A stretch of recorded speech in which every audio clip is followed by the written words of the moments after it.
Sarah hung up the phone and sat motionless at her kitchen table. 5 years. It had been 5 years since she'd heard her mother's voice, and now this call had shattered the careful peace she'd built for herself in Boston. "Your father's had a stroke," her mother had said, her voice strained but steady. "The doctors say he'll recover, but he's asking for you." Sarah's hands trembled as she poured herself another cup of coffee, already cold from sitting out too long. Outside, rain tapped against the window of her small apartment, matching the rhythm of her racing thoughts. Her father was asking for her, the same man who had told her never to come back when she'd announced she was leaving their small town to pursue her career instead of marrying her high school boyfriend. She checked the time, just past 7 in the morning. Her shift at the hospital wouldn't start until 3. As a nurse in the ER, she'd seen countless families reunited over hospital beds, had witnessed the way crisis could mend even the deepest rifts. But those were other people's stories, not hers. "He might not have much time," her mother had added before hanging up, though they both knew it was emotional leverage more than medical fact.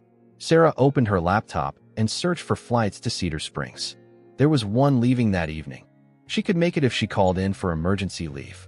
Her fingers hovered over the keyboard, not quite committed to the purchase. Going back meant facing not just her father, but everything and everyone she'd left behind. Her phone buzzed with a text from Mark, her boyfriend of 8 months. "Dinner tonight?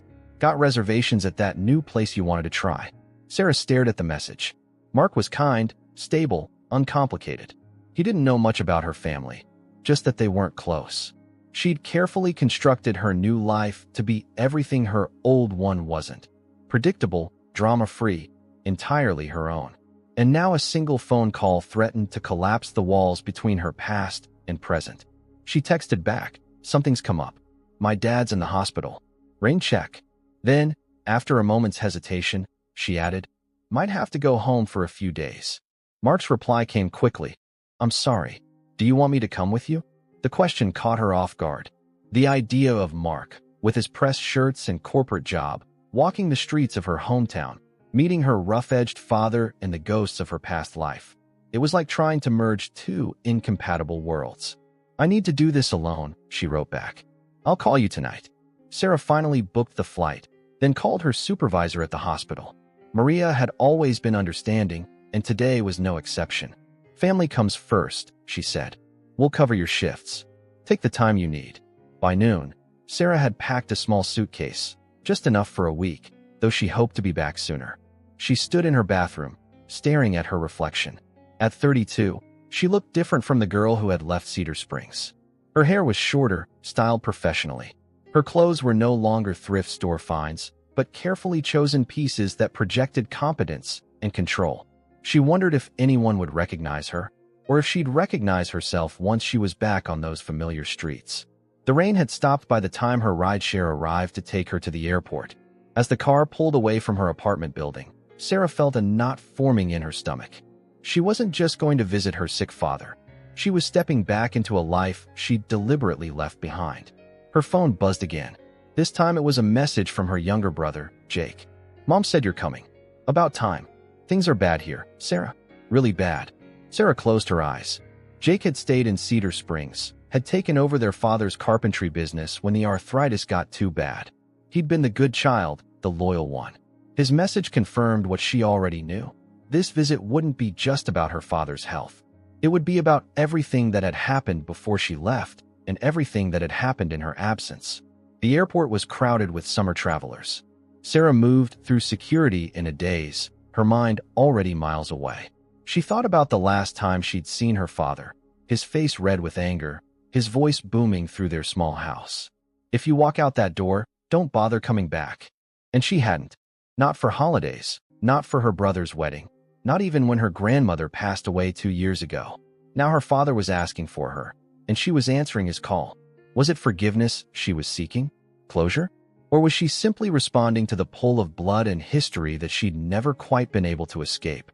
As she settled into her seat on the plane, Sarah realized she'd never really left Cedar Springs behind. She'd just pushed it down, covered it up with new experiences, new relationships, new versions of herself. But the roots went deep, and now they were drawing her back home. The plane began its ascent, and Sarah watched Boston shrink beneath her. 5 years of carefully constructed independence, and all it took was one phone call to send her back to the beginning. She closed her eyes, trying to prepare herself for whatever waited for her in Cedar Springs, knowing that no amount of preparation would be enough. Cedar Springs hadn't changed much in 5 years. The same faded welcome sign greeted Sarah as her taxi drove past the town limits, its paint peeling at the edges. Main Street still had the same hardware store, the same diner where she'd spent countless afternoons during high school, and the same people who stopped to stare as the unfamiliar car passed by. It was nearly midnight when she arrived at her childhood home, a modest 2-story with a wraparound porch that needed painting. The porch light was on, and as the taxi pulled into the driveway, the front door opened. Jake stood there, arms crossed, looking both older and exactly the same. "Didn't think you'd actually come," he said as she paid the driver and grabbed her suitcase. "Nice to see you too," Sarah replied, climbing the steps. Up close, she could see the changes in her brother, the lines around his eyes, the flecks of gray in his dark hair. He was only 29, but looked closer to 40. Jake didn't move to hug her, just held the door open wider. "Mom's asleep. She's been at the hospital all day." The house smelled the same, a mix of her mother's lavender candles and the lingering scent of whatever had been cooked for dinner. Sarah stood in the entryway, suddenly overwhelmed by memories. The kitchen where she'd learned to bake, the living room where she'd had her first heartbreak, the stairs she'd descended in her prom dress while her father pretended not to tear up. "Your room's still there," Jake said, nodding toward the stairs. "Mom never changed it. Kept saying you'd come back eventually." Sarah felt a pang of guilt. "How is he? Really?" Jake's expression softened slightly. "It was bad at first. Right side's weak. Speech is affected. But he's stable. Doctors say with therapy, he could get most function back." He paused. "He asked for you right after it happened. First thing he could say clearly was your name." Sarah swallowed hard. "I'll go to the hospital first thing tomorrow." "I'll drive you," Jake offered, surprising her. "My first appointment isn't until noon." They stood in awkward silence for a moment, 5 years of distance stretching between them. Finally, Jake spoke again. "You look different." "So do you," Sarah replied.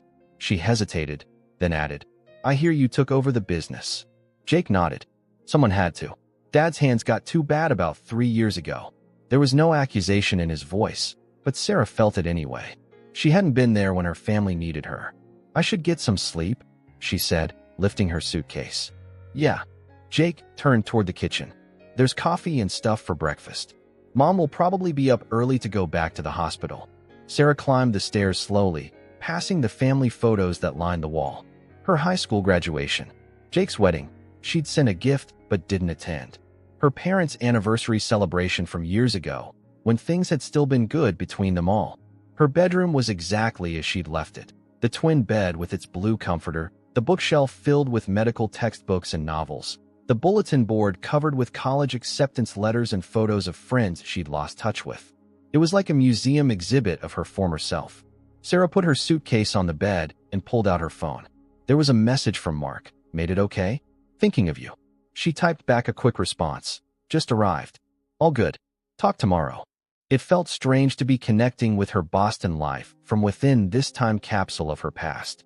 Sleep came fitfully that night, her dreams a confusing blend of past and present. She woke to the smell of coffee and the sound of quiet conversation downstairs. For a moment, she was 17 again, getting ready for school. Then reality settled back in. Sarah dressed carefully in slacks and a simple blouse, something appropriate for a hospital visit. She pulled her hair back, applied minimal makeup, and took a deep breath before heading downstairs. Her mother was at the kitchen table, hands wrapped around a coffee mug. She looked up when Sarah entered, and for a second, neither of them moved. Then her mother stood and crossed the room, pulling Sarah into a tight hug. "You're here," she whispered against Sarah's hair. "You're really here." Sarah felt her carefully maintained composure crack. She hugged her mother back, noticing how much smaller she felt, how much more fragile than in her memories. "I'm sorry it took this," Sarah said when they finally pulled apart. Her mother touched her cheek. "You're here now? That's what matters." They sat at the table, and her mother poured her coffee. Jake came in from the back door, nodded at Sarah, and joined them. The three of them sitting together felt both familiar and strange, like a puzzle with missing pieces trying to fit back together. Your father's been asking when you'll arrive, her mother said. I told him you were coming yesterday. Is he angry with me? Sarah asked, voicing the fear that had followed her all the way from Boston. Her mother and Jake exchanged a look. He's different since the stroke, Jake said finally. Quieter. More, I don't know. Reflective, maybe. The doctor says that happens sometimes, her mother added. It changes people's perspectives. Sarah nodded, stirring her coffee absently. What should I expect? Physically, I mean. He can talk, but it's slow. Gets frustrated when the words don't come, Jake explained. Right side is weak, but he can move some. They've got him doing therapy twice a day. He's still your father, her mother said softly. He's still in there.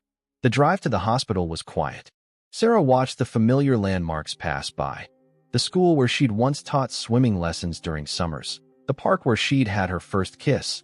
The church they'd attended every Sunday until she'd stopped going in her teens. So, Jake said eventually, breaking the silence.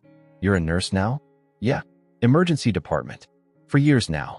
That what you always wanted? Sarah nodded. It is. I love it, actually. It's hard work, but meaningful. Jake seemed to consider this. Dad always said you'd be good at it. Even after, you know. Sarah looked at him in surprise. He said that. Yeah. Whenever someone would ask about you, he'd say, Sarah's off saving lives. Like he was proud or something. Sarah turned to look out the window, blinking back unexpected tears. Her father had never said anything like that to her face. Their last conversations had been nothing but arguments about her choices, her future, her independence. The hospital came into view, a modern 3-story building that hadn't existed when she'd left. As Jake parked the car, Sarah felt her heart rate increase. You ready for this? Jake asked, turning off the engine. Sarah took a deep breath. Not really, but I'm here. Together, they walked through the automatic doors, toward whatever version of their father was waiting for them inside. The hospital corridor seemed endless as Sarah followed Jake to their father's room. The antiseptic smell was familiar to her. She worked in a hospital, after all, but being here as family instead of staff made everything feel different. More personal, more frightening. Room 312, Jake said, stopping outside a door that was partially open. Mom's probably already in there. Sarah hesitated, her hand on the door. Does he know I'm coming right now? Yeah. Mom called this morning. Jake studied her face. You don't have to do this if you're not ready. The offer surprised her, coming from the brother who had barely spoken to her in years. No, I need to see him, she said. I just need a minute. Jake nodded and leaned against the wall, giving her space. Sarah closed her eyes briefly, gathering her courage, then pushed the door open. The room was bright with morning sunlight streaming through the blinds. Her mother sat in a chair by the bed, holding the hand of the man Sarah almost didn't recognize. Robert Mitchell had always been a large presence, 6 feet tall with broad shoulders and a booming voice that could fill a room. The man in the bed seemed diminished somehow, his right side slightly collapsed, his face altered by the stroke. Her mother looked up and smiled. Look who's here, Robert. Her father's eyes found her, and Sarah saw them widen with recognition. She moved closer to the bed, her nurses training automatically noting the 4-line, the monitors, the subtle signs of his condition. Hi, Dad, she said, her voice steadier than she felt. Sarah. The word came slowly, with effort, but clear enough. His left hand reached for her, and she took it, feeling the familiar calluses from decades of carpentry work. I came as soon as I heard, she said, not sure what else to add. How did you bridge 5 years of silence in a hospital room? Her father's hand tightened around hers. Knew you would. Each word was deliberate, fought for. Always stubborn. Like me. Sarah felt tears threatening and blinked them back. Her father had never been one for emotional displays. Neither had she, another trait they shared. I'll give you 2 some time, her mother said, standing up. She squeezed Sarah's shoulder as she passed. I'll go get some coffee with Jake. When they were alone, Sarah sat in the chair her mother had vacated. For a long moment, neither of them spoke. The beeping of the heart monitor filled the silence. You look good, her father finally said. Happy. I am, Sarah replied. Most of the time. My job can be tough, but I love it. He nodded slowly. Proud of you. The words hit her like a physical force. How long had she waited to hear them? How many nights had she lain awake in her Boston apartment, replaying their last argument, wishing she could go back and make him understand why she had to leave. Dad, he shook his head, cutting her off. My fault, he said, the words coming with difficulty. Sent you away. Was wrong. Sarah felt the careful walls she'd built around her emotions begin to crumble. We both said things we didn't mean. I meant it then. Her father's eyes, still sharp despite his weakened body, held hers. Too proud. Too scared to lose you. Scared? You. A slight smile crossed his face. Parents get scared too. Wanted to protect you. Keep you close. Sarah thought about those last months before she'd left. Her father's increasing resistance to her plans for nursing school in Boston. His insistence that she could find everything she needed right there in Cedar Springs. At the time, she'd seen it as control, as an attempt to clip her wings. Now, seeing him in this hospital bed, she wondered if it had been fear all along. I couldn't stay, she said softly. I needed to find out who I was away from here. And did you? The question was simple, but reached into the heart of everything. Sarah considered it carefully. I found parts of myself. I built a life I'm proud of. But coming back, I realized there are parts of me that will always belong here too. Her father nodded, as if this made perfect sense to him. Takes courage to leave. Takes more to come back. They fell into silence again, but it was different now, not loaded with unspoken accusations, but thoughtful, almost peaceful. Sarah looked at the photos her mother had placed on the bedside table. Family vacations from years ago, Jake's wedding, even a recent one of Sarah that her mother must have gotten from social media. Tell me about Boston, her father said eventually. Your life there. So Sarah did. She told him about her apartment, her job at the hospital, the friends she'd made. She told him about Mark, though she kept it brief, still not sure herself where that relationship was heading. She told him about the tough cases and the lives she'd helped save. As she spoke, she watched her father's face, saw the interest and pride there, and wondered how different things might have been if they'd been able to talk like this 5 years ago. A nurse came in to check his vitals, and Sarah stepped back, automatically switching into professional mode. She asked questions about his treatment plan, his medication, his therapy schedule. The nurse, recognizing a fellow medical professional, answered thoroughly. Your dad's doing well, she told Sarah. Better than expected, actually. His determination helps. Stubborn, her father corrected with a small smile, and both women laughed.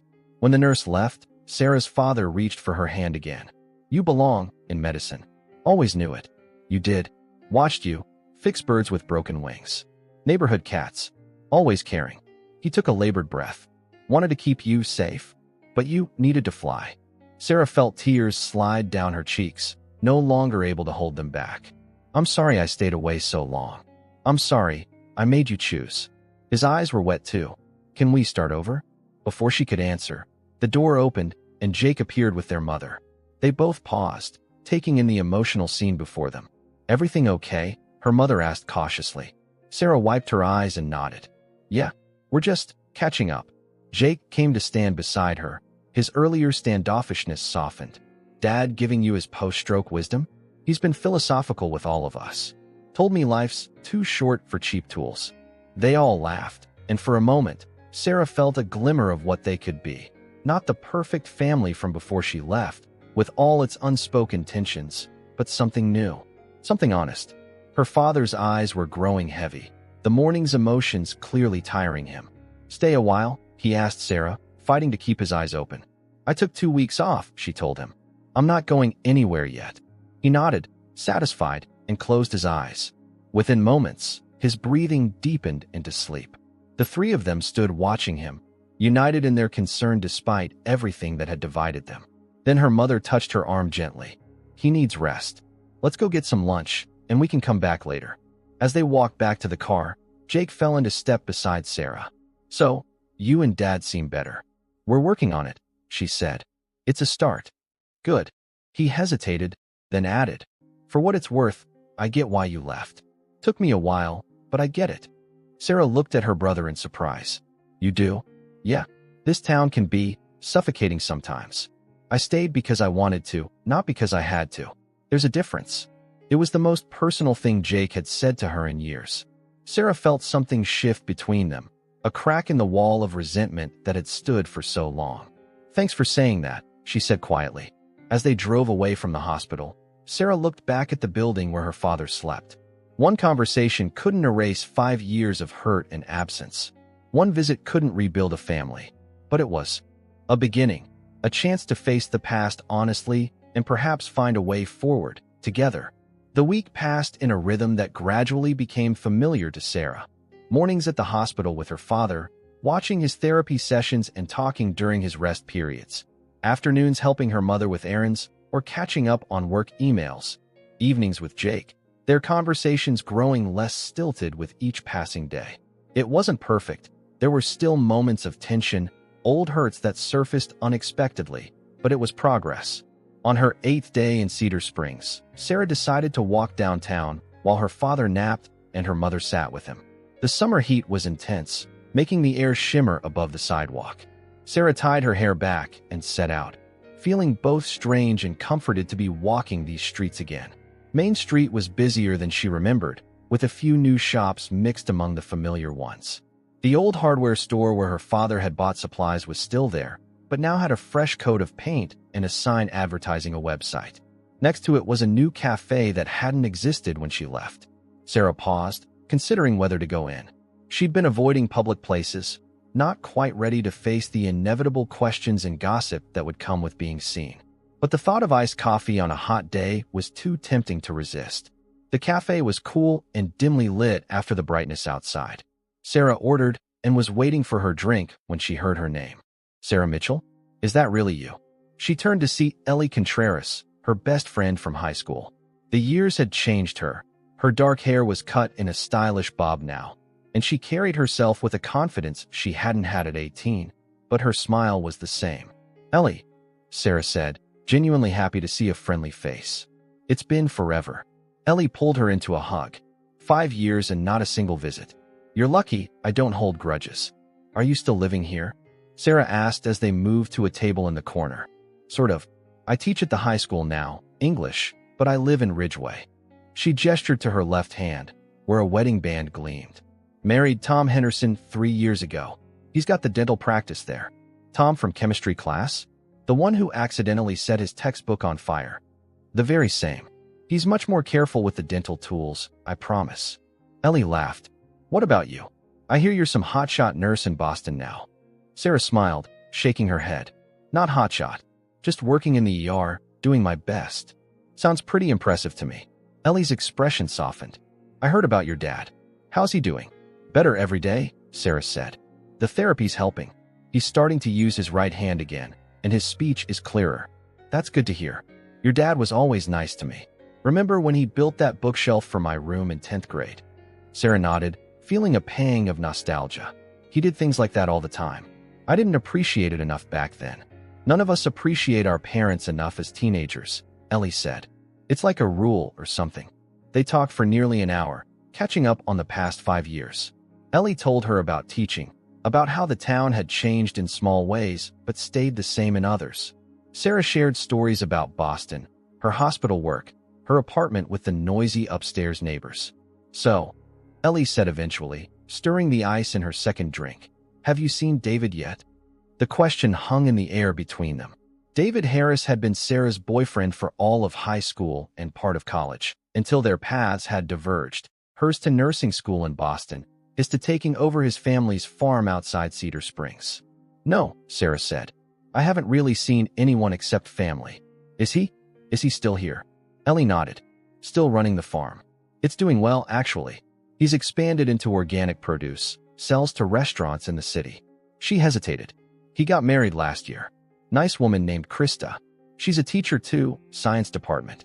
"Good for him," Sarah said, and meant it. Whatever she and David had once had was long over.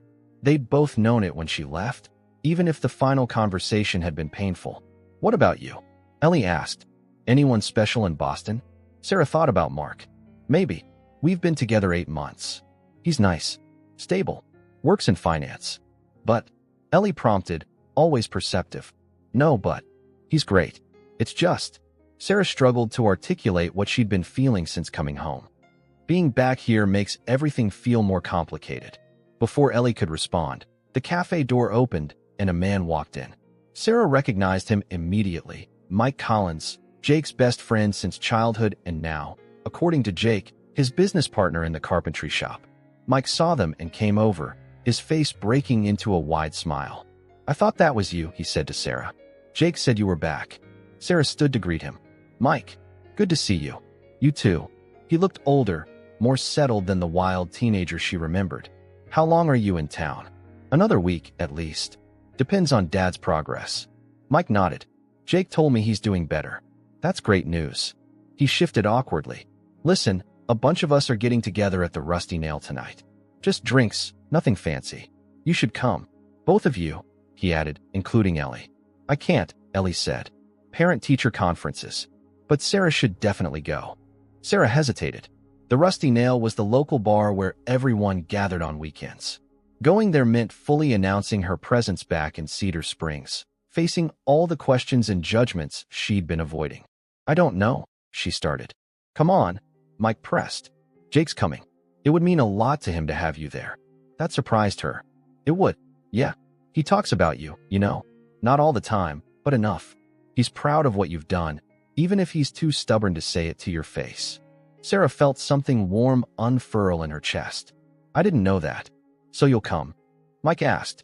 Sarah found herself nodding. "Okay. Yeah, I'll be there." After Mike left, Ellie gave her a knowing look. "You always had a little crush on him in high school." "I did not," Sarah protested, then laughed. "Okay, maybe a tiny one. But he was Jake's friend, so definitely off limits." "And now I live in Boston and have a boyfriend," Sarah reminded her. "Besides, Mike's just being nice because of Jake." Ellie shrugged. "If you say so." She glanced at her watch. "I should get going. Those parent-teacher conferences won't prepare themselves." They exchanged phone numbers and promises to stay in touch this time, and then Sarah was alone again. She walked back toward her parents' house, her mind full of memories stirred up by seeing Ellie and Mike. Cedar Springs had always felt too small for her ambitions, too limiting for what she wanted from life. But being back, she was starting to see it differently, not as a trap, but as a foundation. The place that had shaped her, for better or worse. When she reached home, her mother was in the kitchen preparing dinner. "How was your walk?" she asked, looking up from chopping vegetables. "Good," Sarah said. "I ran into Ellie at the new cafe. And Mike Collins." "Oh, that's nice. Ellie's doing so well with her teaching. And Mike's been such a help to Jake with the business." Her mother paused. "It's good for you to reconnect with people. This is still your home too, you know." Sarah wasn't sure how to respond to that. Was it still her home? Could a place be home when you deliberately left it behind? "Mike mentioned something at the Rusty Nail tonight," she said instead. "He said Jake would want me to come." Her mother smiled. "You should go.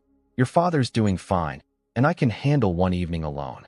It would be good for you and Jake to spend some time together outside of the hospital."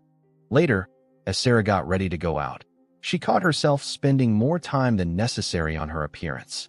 She told herself it was just about looking presentable after a week of hospital visits and casual clothes. It had nothing to do with who might be at the bar or what they might think of how she'd changed. As she headed downstairs, her phone buzzed with a text from Mark. "Miss you. When are you coming home?" Sarah stared at the message, at the word home in particular. She typed back, "Miss you too. Still figuring things out here. I'll call tomorrow." She put her phone away and grabbed her keys, pushing aside the vague discomfort the exchange had left her with. Tonight wasn't about Boston or Mark or her complicated feelings. It was about reconnecting with her brother, about facing the town she'd left behind, and maybe, just maybe, finding a way to reconcile the person she'd been with the person she'd become. The Rusty Nail was exactly as Sarah remembered it. Wood-paneled walls covered in local sports memorabilia, the same scarred bar tops, the familiar smell of beer and decades of conversations. The only difference was the craft beer list, which had expanded considerably since her last visit. She spotted Jake at a table with Mike and a few other familiar faces. Her brother raised his hand in greeting, looking almost surprised that she'd actually shown up. "You made it," he said as she approached. "Said I would, didn't I?" Sarah replied, sliding into the empty chair next to him. The next few hours passed more easily than she'd expected. There were questions about Boston, about her nursing career, but no one pressed her about why she'd stayed away so long. Maybe Jake had warned them, or maybe they simply understood. Small towns had long memories. but they could also be surprisingly forgiving when one of their own returned. "So," Mike said during a lull in the conversation, "Jake tells me you're helping with your dad's therapy." Sarah nodded. "Just giving Mom a break sometimes, and I can explain some of the medical stuff. Dad seems to listen to me better than the actual therapists." "That's because you don't let him get away with anything," Jake said, a hint of admiration in his voice. "He tried that 'I'm too tired' line yesterday, and you shut it down in 5 seconds flat." "Professional experience," Sarah said with a smile. "Patients always try that line." As the night wore on, people began to drift away, home to families, early morning jobs, lives that had continued in her absence. Eventually, only Sarah, Jake, and Mike remained at the table. "Another round?" Mike asked, standing up. "Not for me," Sarah said. "I promised Mom I'd be home at a decent hour." "I'm good too," Jake added. "Early client meeting tomorrow." Mike nodded and sat back down. "So," he said to Sarah, "how long are you staying?" "My leave is for 2 weeks," she replied. "But I'm thinking about extending it. Dad's going to need help when he comes home, and Mom can't do it all herself." Jake looked at her in surprise. "You'd stay longer? What about your job?" "I've got some vacation time I could use. And my supervisor is understanding about family medical situations." She shrugged. "It's just an option I'm considering." "What about Boston?" Jake asked. "Your boyfriend? Your life there?" There was no accusation in his voice, just genuine curiosity. Sarah thought about Mark's text, about her apartment sitting empty, about her colleagues covering her shifts. "It would only be temporary," she said. "A few more weeks, maybe." Mike stood up again. "I should head out. Early morning for me, too." He clapped Jake on the shoulder. "See you tomorrow." To Sarah, he added, "It was really good seeing you again. Don't be a stranger, okay?" After he left, Jake and Sarah sat in comfortable silence for a moment. "He's single, you know," Jake said suddenly. "Who, Mike?" Sarah shook her head. "I have a boyfriend, remember?" "Just saying. He asked about you a lot after you left." Sarah felt a flutter of something, surprise, maybe, or a long-forgotten attraction, but pushed it aside. Ancient history. We're different people now. Jake nodded, accepting this. "So you're really thinking of staying longer?" "Yeah, I think I need to." She traced a pattern in the condensation left by her glass. "Being back here, seeing Dad like this, it's made me realize how much time I've lost. With all of you. You were building your own life," Jake said. "That's not a bad thing." "No, but completely cutting ties with my family was." Sarah looked at her brother directly. "I'm sorry for that part. For missing your wedding. For not being here when Dad's health started declining." Jake was quiet for a long moment. "I was angry with you for a long time," he finally admitted. "Felt like you abandoned us. Like you thought you were too good for this place, for our family." "That's not." "I know," he interrupted. "I know that now. But back then, it felt that way." He took a sip of his beer. "Dad was impossible after you left. Angry all the time. Then sad. Then just quiet. He missed you, but he was too stubborn to reach out." "So was I," Sarah said softly. "Yeah, well, stubbornness runs in the family." Jake smiled faintly. "Look, what I'm trying to say is, I get it now. Why you had to go. And I'm glad you did, if it made you happy." "It did. It does." Sarah hesitated. "But being back here has made me realize there are things I miss too."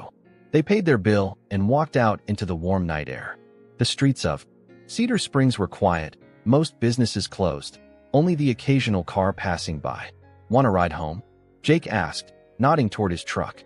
Sarah shook her head. "I'll walk. It's nice out, and it's not far." "Okay, I'll see you at the hospital tomorrow?" "Yeah, I'll be there in the morning." Jake surprised her by pulling her into a quick, awkward hug. "Night, sis," he said, then headed for his truck before she could respond. Sarah watched him drive away, feeling something loosen in her chest. The wall between them was coming down, brick by brick. It wouldn't happen overnight, but it was happening. The walk home gave her time to think. About her father's recovery, about Jake's newfound understanding, about the possibility of staying longer than planned. And, despite her best efforts not to, about Mike Collins and the way he'd looked at her across the table. Her mother was still up when she got home, reading in the living room. "How was it?" she asked, setting her book aside. "Good," Sarah said, sitting next to her on the couch. "Really good, actually.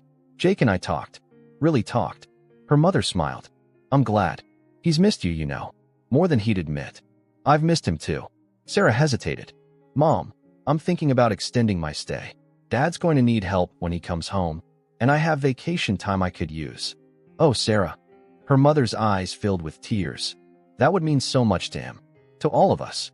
It's just for a few more weeks, Sarah clarified. I still have my life in Boston. Her mother nodded, wiping her eyes. Of course, but having you here, even for a little longer, it would make a difference. Later, lying in her childhood bed, Sarah checked her phone. There was another text from Mark. Apartment feels empty without you. Everything okay there? She typed back. All good. Thinking of staying a bit longer than planned. Dad will need help when he comes home from hospital. Call you tomorrow to talk about it. His response came quickly. Sure. Whatever you need to do. We'll figure it out. The words were supportive, but Sarah sensed a distance in them. Or maybe she was projecting her own feelings. The growing awareness that her two worlds were not as easily reconciled as she'd hoped. She fell asleep thinking about her father's therapy session scheduled for the next morning, about Jake's unexpected hug, about her mother's tears of relief. Boston and Mark in her life there seemed far away, almost like a dream she'd had. This, the creaky bed, the familiar sounds of the house settling, the knowledge that her family was under the same roof. This felt real in a way she hadn't anticipated. The next morning, Sarah arrived at the hospital to find her father sitting up in a chair, looking better than she'd seen him since her arrival. His right hand still showed weakness, but he was using it to hold a cup of water, his movements slow but deliberate. Look at you, she said, genuinely impressed. Moving up in the world. Figured, I'd better improve, he said, his speech clearer than before. Since you're sticking around. Sarah raised an eyebrow at her mother, who was arranging flowers on the windowsill. You told him? Of course I did, her mother replied. It's the best medicine he could ask for. The physical therapist arrived then, a young man named Ryan who had been working with her father since his admission. Ready for some work, Mr. Mitchell? He asked cheerfully. Born ready, her father replied, the phrase one of his favorites from before the stroke. Sarah watched as Ryan guided her father through exercises designed to strengthen his right side. She found herself automatically assessing his form, his progress, his endurance, both as a nurse and as a daughter. You're doing great, Dad, she said when he completed a particularly challenging set of movements. He looked at her, his eyes clear and focused. Having you here helps. The simple statement hit her with unexpected force. All those years of distance, of thinking she needed to be far away to find herself. And here was the truth. Sometimes being present for the people who loved you was the most important thing you could do. I'm glad I'm here too, she said softly. That evening, Sarah called Mark as promised.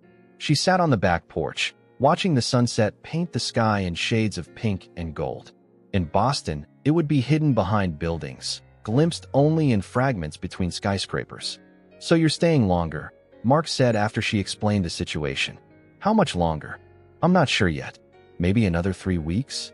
Dad's improving, but he'll need help at home. Can't your brother help? Or hire someone? Sarah felt a flicker of irritation at his tone. Jake is helping.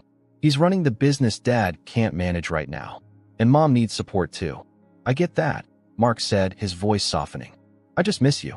And 3 more weeks is a long time. I know. I miss you too. But even as she said it, Sarah wondered if it was entirely true. She missed aspects of her Boston life. Her apartment, her independence, her job. But Mark himself?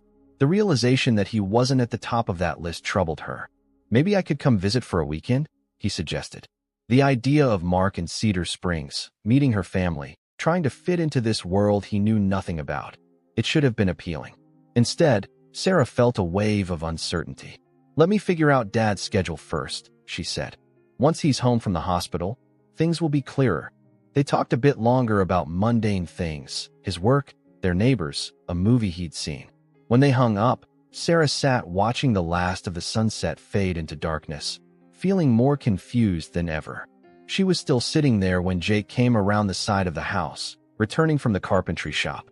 Deep thoughts, he asked, dropping into the chair beside her. Just trying to figure some things out, she replied. Like whether Boston is still home. Sarah looked at him in surprise. How did you know? Jake shrugged. Just a guess. The way you talk about it. It's like you're describing someone else's life sometimes. I built that life, Sarah said. I worked hard for it. I know you did. And I'm not saying you should give it up. Jake leaned back in his chair. But maybe there's a middle ground. Something between running away completely and being stuck here forever. A middle ground. The concept settled in Sarah's mind, feeling right somehow. Not Boston or Cedar Springs, but some way to honor both parts of herself.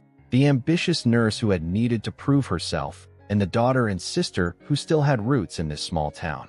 "When did you get so wise?" she asked her brother. "Always been wise," he replied, with a grin. "You were just too busy being smart to notice." Sarah laughed, feeling some of her confusion lift. She didn't have to figure everything out tonight. For now, it was enough to sit with her brother in comfortable silence, watching the stars appear one by one in the darkening sky. 2 days before her father was scheduled to come home from the hospital, Sarah received a text from Mark that made her heart sink. "Surprise. Got time off work. Flying in tomorrow. Can't wait to see you." She stood in her parents' kitchen, staring at her phone, a mixture of emotions washing over her. Part of her was touched that he would make the effort, but another part, a larger part than she wanted to admit, felt unprepared for these two parts of her life to intersect. "Everything okay?" her mother asked, looking up from the list she was making of supplies they'd need for her father's return. "It's Mark," Sarah said. "He's coming tomorrow." Without asking first, her mother set down her pen. "That's nice of him. Shows he cares." "Yeah." Sarah sat at the table, still processing. I'm not sure I'm ready for him to be here. With everything going on with Dad, and, her mother prompted gently. Sarah shook her head. "I don't know. It's complicated." Her mother reached across the table and squeezed her hand. Relationships usually are. Sarah spent the rest of the day in a state of distracted anticipation. She helped her mother prepare the downstairs guest room for her father's return, making sure it was accessible and comfortable. She accompanied Jake to the medical supply store to pick up a walker and other equipment. She visited her father and helped him practice the exercises he would need to continue at home. Through it all, her mind kept returning to Mark's impending arrival. What would he think of Cedar Springs? Of her family? Of the person she was here, who sometimes felt so different from the person she was in Boston? That evening, she called him to get his flight details and arranged to pick him up at the regional airport. "I hope it's okay that I'm coming," Mark said, sounding uncertain for the first time. "You sounded weird in your text." "No, it's fine," Sarah assured him, trying to infuse her voice with enthusiasm she didn't entirely feel. "I was just surprised. There's a lot happening with Dad coming home. That's all." "I can help," Mark offered. "That's partly why I'm coming. I thought you could use the support." The thoughtfulness of the gesture made Sarah feel guilty about her hesitation. "That's really sweet. Thank you. Plus, I want to meet your family," he added. "It's been 8 months, and I don't even know what your dad looks like." "Because I've kept those worlds separate," Sarah thought, but didn't say. Aloud, she replied, "They're looking forward to meeting you too." It wasn't exactly a lie. Her mother was genuinely curious about the man in her daughter's life, but it wasn't the whole truth either. The next morning, Sarah drove to the airport with a knot of anxiety in her stomach.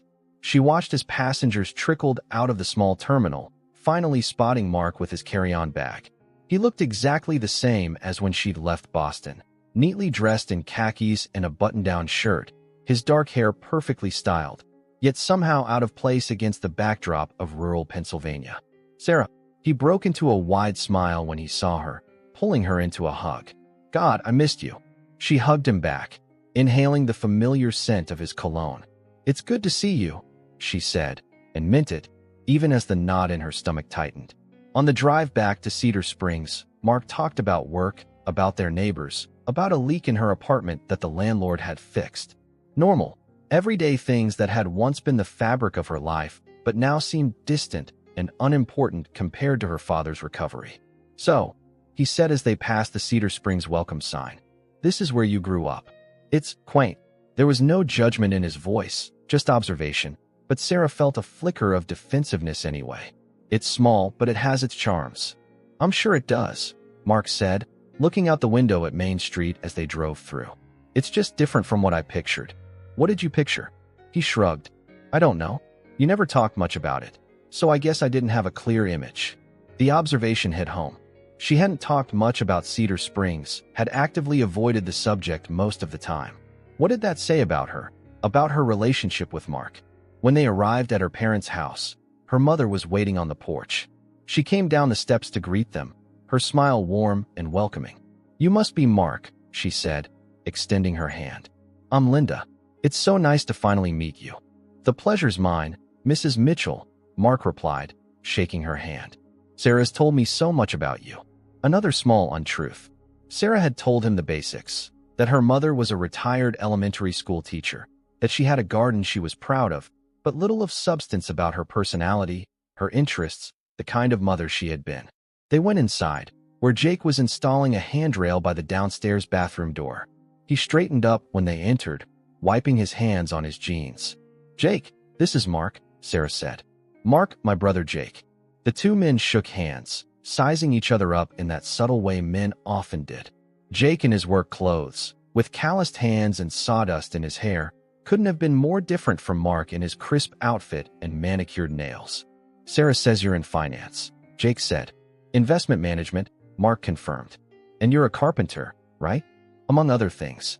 Dad and I run a custom furniture business." "Well, I'm running it while he recovers." There was an awkward pause, then her mother stepped in. "Mark, you must be hungry after your flight. I've made lunch if you're interested." The meal was pleasant enough on the surface. Her mother asked polite questions about Mark's job, his family in Connecticut, how he and Sarah had met. Mark answered each one with his usual charm, complimenting the food, the house, making all the right noises in all the right places. Yet Sarah could feel an undercurrent of tension, a sense that something wasn't quite fitting. After lunch, she took Mark to the hospital to meet her father. On the way, she tried to prepare him. Dad's still recovering, so he might be tired. And his speech is improving, but he sometimes struggles with words. "Got it," Mark said. "Don't worry, I'll be sensitive." When they reached her father's room, he was sitting up in a chair by the window, looking through a carpentry magazine Jake had brought him. He looked up as they entered, his eyes curious. "Dad, this is Mark," Sarah said. "My boyfriend from Boston." Her father extended his left hand, which Mark shook carefully. "Good to meet you," he said, the words coming slowly but clearly. "You too, sir," Mark replied. "Sarah's been so worried about you. It's good to see you looking well."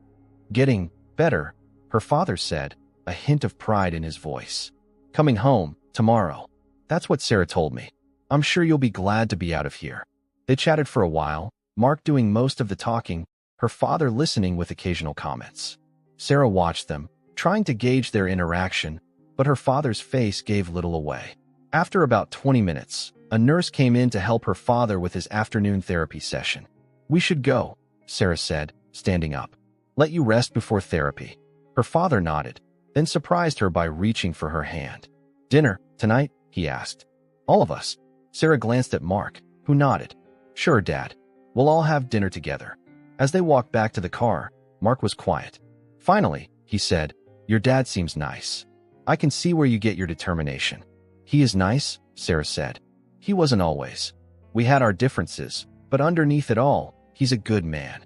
"I can tell he loves you a lot," Mark observed. "The way he looks at you, it's like he's afraid you might disappear if he blinks." The comment was perceptive, touching on the heart of her relationship with her father. "We lost a lot of years," she said softly.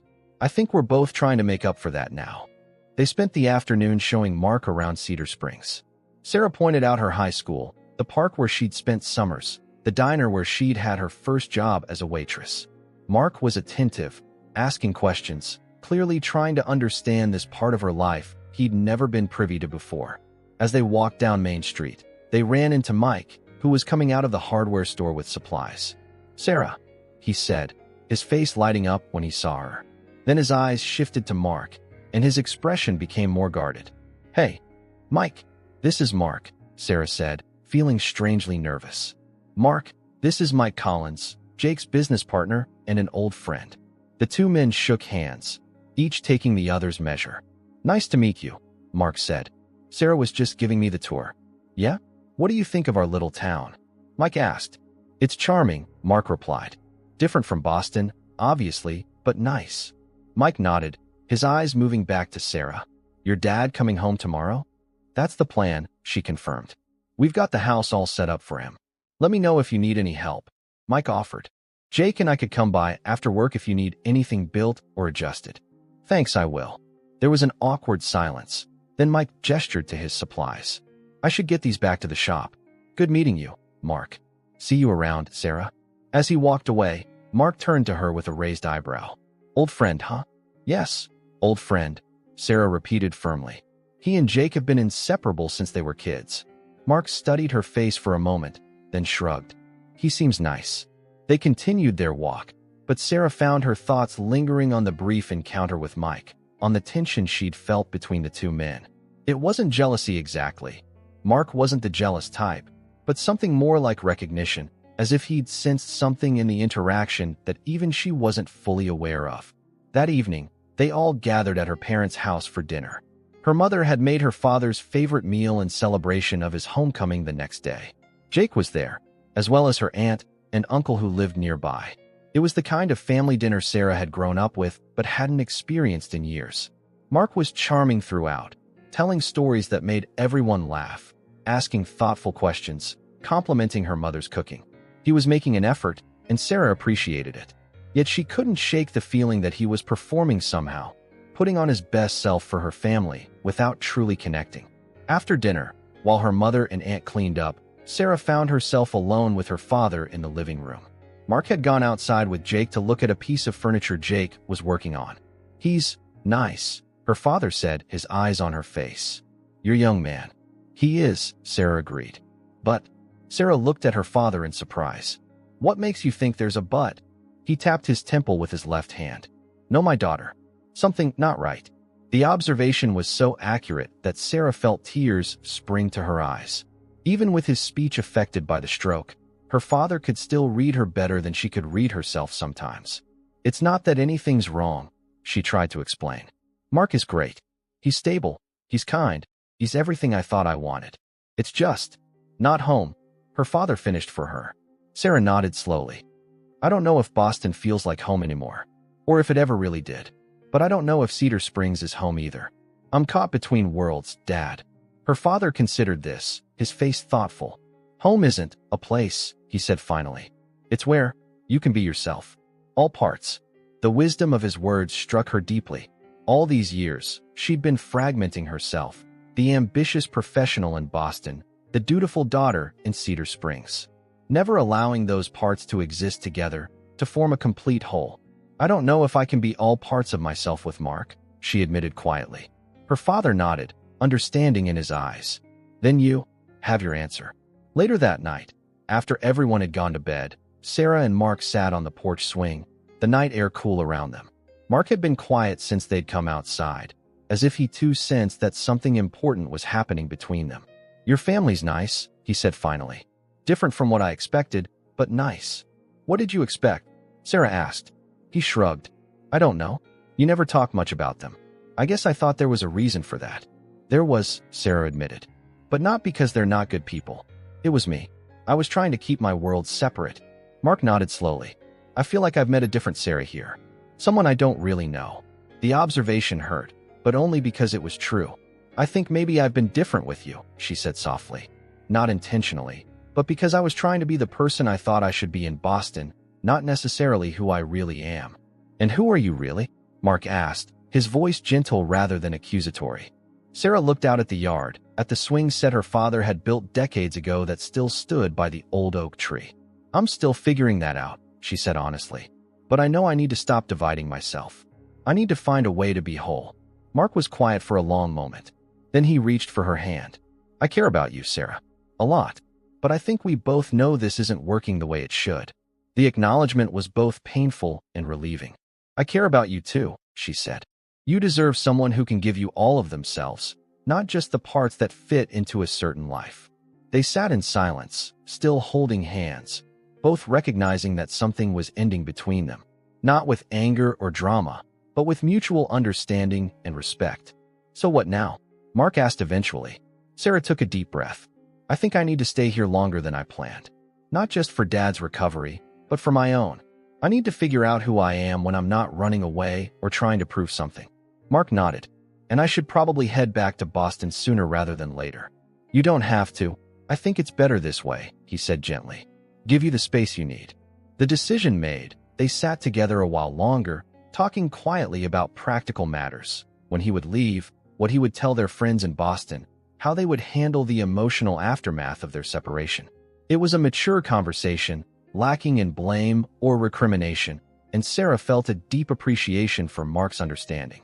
When they finally went inside, Sarah felt a strange mixture of sadness and peace. Something was ending, yes, but something else, something true and authentic, was just beginning to take shape in its place.